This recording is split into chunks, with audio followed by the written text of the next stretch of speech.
Hello friends, नमस्कार, जय हिंद। सितारा exam study platform पर आप सभी का बहुत बहुत स्वागत है। कैसे हो आप सब लोग? आई होप सब लोग आप अच्छे होंगे और सीटेट की प्रिपरेशन आप अच्छे से कर भी रहे होंगे।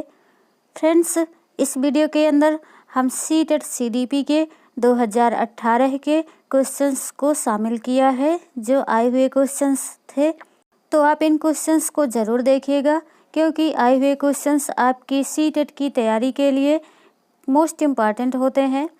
तो आप इनको ज़रूर देखिएगा। और जो लोग चैनल पर पहली बार विजिट कर रहे हैं, चैनल को सब्सक्राइब कर बेल आइकन को ज़रूर प्रेस कर लीजिए, ताकि जैसे ही हम नेक्स्ट वीडियो अपलोड करें तो उसका नोटिफिकेशन आपको तुरंत मिल सके। तो फ्रेंड्स, चलिए स्टार्ट करते हैं।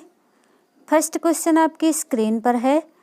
आनुवंशिकता और पर्यावरण की भूमिका के बारे में निम्नलिखित में से कौन सा कथन सत्य है? तो इस क्वेश्चन का सही आंसर है आपका ऑप्शन पहला, विकास के कुछ पहलू आनुवंशिकता और कुछ अन्य पर्यावरण से अधिक प्रभावित होते हैं। फर्स्ट ऑप्शन आपका करेक्ट आंसर है। नेक्स्ट क्वेश्चन है, निम्नलिखित में से कौन सा कथन पियाजे के सिद्धांत के अनुसार कहा नहीं जा सकता?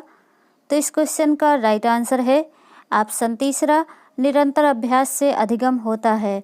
यह पियाजे का सिद्धांत नहीं है।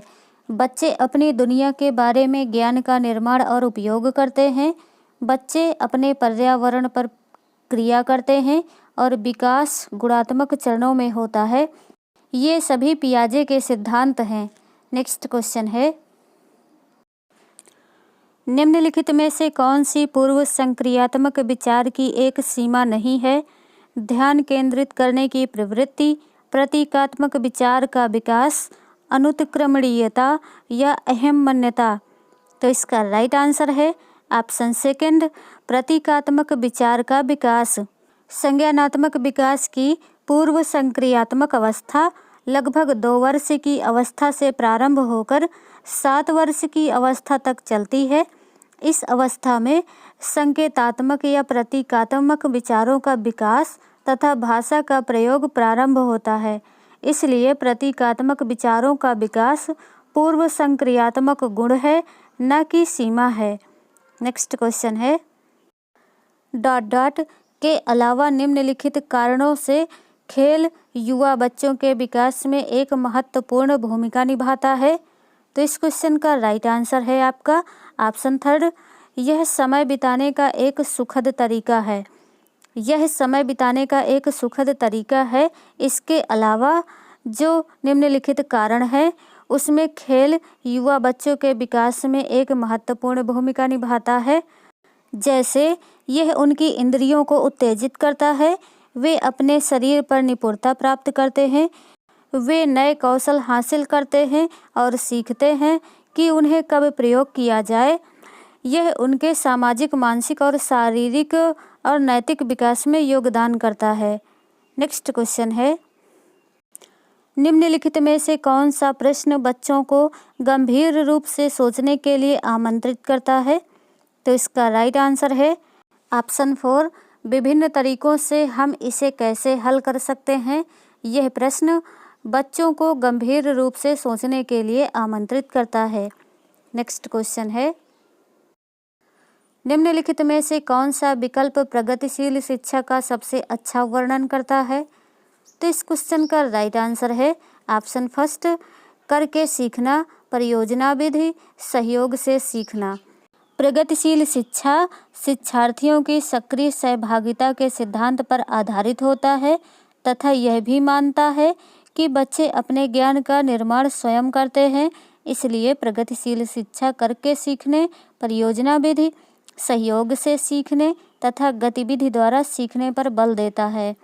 इसलिए आपका फर्स्ट ऑप्शन राइट आंसर हो जाएगा।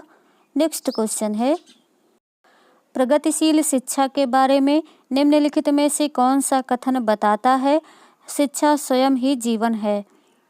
तो इस क्वेश्चन का सही आंसर आपका हो जाएगा ऑप्शन थर्ड, स्कूलों में शिक्षा सामाजिक और प्राकृतिक दुनिया को प्रतिबिंबित करें। शिक्षा स्वयं ही जीवन है, अर्थात शिक्षा मनुष्य को जीवन जीने की कला सिखाती है। इसलिए प्रगतिशील शिक्षा के संबंध में कहा जा सकता है कि स्कूलों में शिक्षा सामाजिक और प्राकृतिक दुनिया को प्रतिबिंबित करे ताकि विद्यार्थी सामाजिक और प्राकृतिक दुनिया में समायोजन और आत्मसातन कर सकें। नेक्स्ट क्वेश्चन है, कोहलबर्ग के सिद्धांत के योगदान के रूप में निम्नलिखित में से किसे माना जा सकता है? तो इस क्वेश्चन का राइट आंसर है ऑप्शन पहला, उनके सिद्धांत ने संज्ञानात्मक परिपक्वता और नैतिक परिपक्वता के बीच एक सहयोग का समर्थन किया है। फर्स्ट ऑप्शन आपका राइट आंसर हो जाएगा। नेक्स्ट क्वेश्चन है, निकटवर्ती विकास का क्षेत्र संदर्भित करता है। तो इस क्वेश्चन का राइट आंसर आपका हो जाएगा ऑप्शन थर्ड, सहयोग के सही स्तर के साथ कोई कार्य लगभग स्वयं कर सकते हैं। निकटवर्ती विकास का क्षेत्र उसे संदर्भित करता है जिसमें बच्चे सहयोग के सही स्तर के साथ कोई कार्य लगभग स्वयं कर सकते हैं।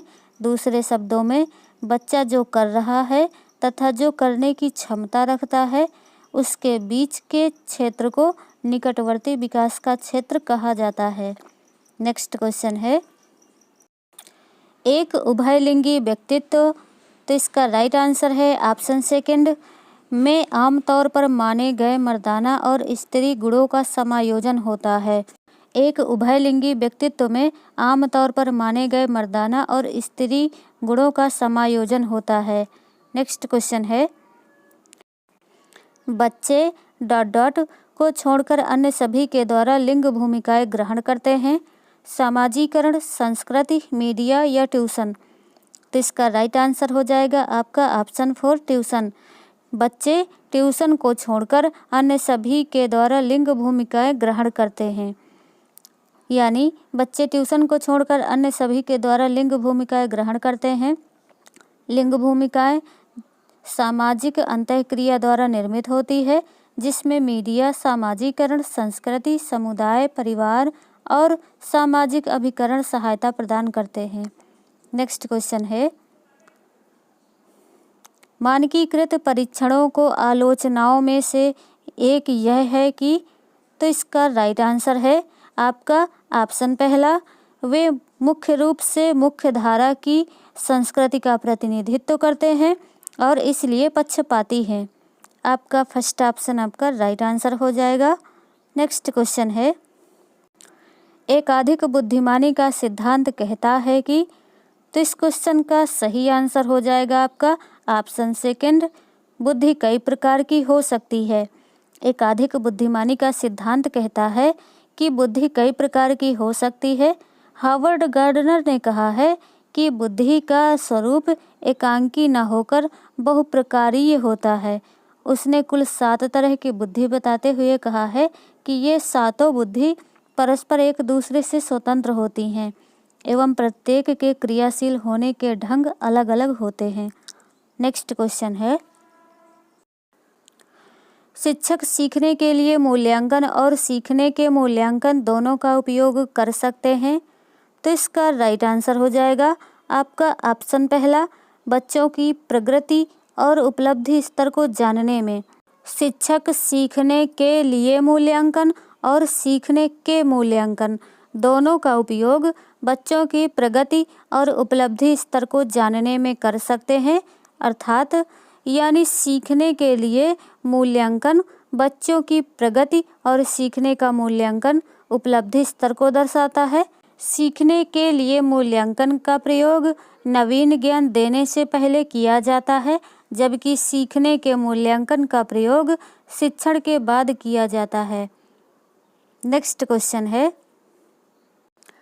निम्नलिखित में से कौन सा सतत और व्यापक मूल्यांकन से संबंधित नहीं है? तो इस क्वेश्चन का राइट आंसर है ऑप्शन 4, यह बच्चों को धीमे, खराब या बुद्धिमान के रूप में चिन्हित करने में उपयोगी होता है। सतत और व्यापक मूल्यांकन बच्चों को धीमे, खराब या बुद्धिमान के रूप में चिन्हित करने में उपयोगी नहीं होता है, बल्कि इसका प्रयोग बच्चों के अधिगम त्रुटियों को पहचानकर उनका उपचार करने में किया जाता है। तो फ्रेंड्स, आज के ये क्वेश्चन आपको कैसे लगे कमेंट करके ज़रूर बताइए। वीडियो को लाइक कीजिए, शेयर कीजिए, चैनल को सब्सक्राइब कीजिए। मिलते हैं नेक्स्ट वीडियो में, तब तक के लिए टेक केयर, बाय बाय, जय हिंद, वंदे मातरम।